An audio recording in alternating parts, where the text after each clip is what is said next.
La pastorale gasconne de Noël, Aidenadau, raconte le voyage des trois rois mages à la recherche de l'enfant Jésus, de Bordeaux à travers les Landes, la Chalosse, le Tursan jusqu'au Bas-Adour. Cette tradition chrétienne était célébrée au cœur de l'hiver, une fête aujourd'hui oubliée que l'on appelait à l'époque la Saint-Jean d'hiver. On brûlait toutes les ronces que l'on ramassait dans les champs pour préparer les chants l'hiver. On les brûlait à Noël, on chantait des chants de Noël. Et c'est pour ça que dans la légende gasconne des rois mages, eh bien, les rois mages ne sont pas guidés par l'étoile, les fameuses étoiles du berger, mais sont guidés par les feux que les paysans mettaient en haut des collines. Un an de travail pour 200 acteurs et chanteurs, tous amateurs, et pour nombre d'entre eux, une découverte de la tradition gasconne du chant.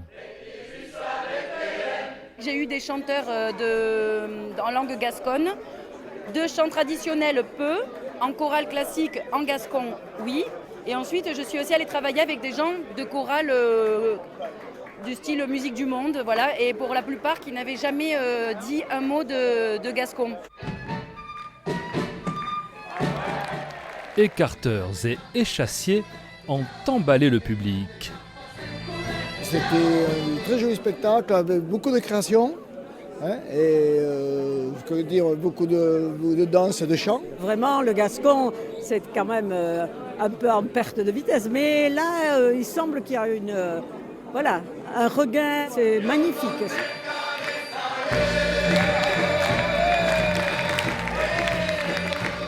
Deux représentations à guichet fermé au théâtre Quintaou, preuve de l'ancrage local de la culture gasconne.